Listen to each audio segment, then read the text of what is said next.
আমি তোমার সামনে এবার নতজান হয়েছে নারী। না, প্রেমে নয়, আশ্লেষে নয়, ক্ষমা চেয়ে তোমার দয়া দিয়ে আমার হৃদয় ধুয়ে দেবার প্রার্থনায়। আমার ভেতর যে পুরুষ, তাকে আমি চাবুক মেরে শাসন করেছি, তাকে হাঁটু মুড়ে বসতে বলেছি তোমার সামনে। আমি ক্ষমা চাই, ক্ষমা করে দাও। শুধু আমাকে নয়, সমস্ত পুরুষকে তুমি ক্ষমা করো।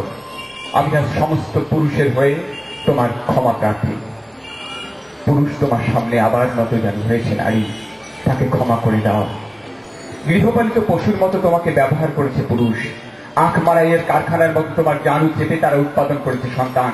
টেলিভিশন বাক্সের মতো তোমার ভেতর তারা ঠেসে দিয়েছে তাদের জগৎ। নিরাপ শিখার মতো জ্বলতে জ্বলতে তুমি তা প্রতিদিন প্রচার করে যাচ্ছ। ইলেকট্রনিক সরঞ্জামের মতো অপ্রাণীবাচক তোমার অস্তিত্ব, প্লাস্টিকের পুতুলের মতো প্রাণহীন। তোমার নাম হতে পারত কাঠ কয়লা, তোমার নাম হতে পারত হাতুড়ি, তোমার নাম হতে পারত সেলাই কল, তোমার নাম হতে পারত মাদি কুকুর। নরবানরেরা ঠাট্টা করে তোমার নাম রেখেছে নারী। এইসব জেনে তোমার সামনে আমি নতমুখে এসে দাঁড়িয়েছি। নারী, আমি পুরুষ, আমাকে ক্ষমা করো।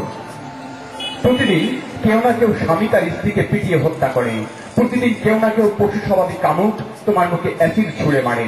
প্রতিদিন 11 বছর বয়সী বালিকাকে ধর্ষণ করে 11 জন পুরুষ। কেনা বেচা চলছে তোমাকে নিয়ে, যেন তুমি শাকসবজি, আলু পটল, খাসির মাংস। তোমার স্তন তারা মাপছে ফিতে দিয়ে, তোমার কোমর তারা মাপছে ফিতে দিয়ে, তোমার উরু তারা মাপছে ফিতে দিয়ে। দাড়ি পাল্লা ঝুলিয়ে ওজন করছে তোমাকে। তোমার দাঁত, চুল, নখ পরক করে সাব্যস্ত করছে তোমার মূল্য।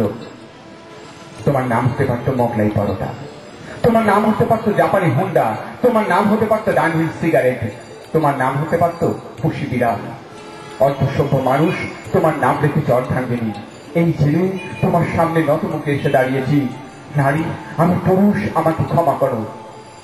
তুমি প্রজনন যন্ত্র, তাই তোমার নাম জননী। তুমি রমণযোগ্য, তাই তোমার নাম রমণী।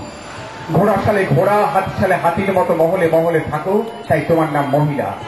গৃহে গৃহে আসবাবপত্রের মতো শোভা পাও, তাই তোমার নাম গৃহিণী। আমি পুরুষ শব্দের সমান অর্থসহ উচ্চারণে তোমার নামকরণ করতে চাই নারী, কিন্তু পারি না। অক্ষম লজ্জায় আমি তোমার সামনে অপরাধীর মতো দাঁড়িয়ে আছি। আমি পুরুষ, আমাকে ক্ষমা করো। আজ আমি তোমাকে বলতে এসেছি, পুরুষ শব্দের অর্থ হচ্ছে কর্তৃত্ব, এবং তোমার কর্তৃত্ব গ্রহণ করার সময় হয়েছে নারী। পুরুষকে গ্রহণ করো।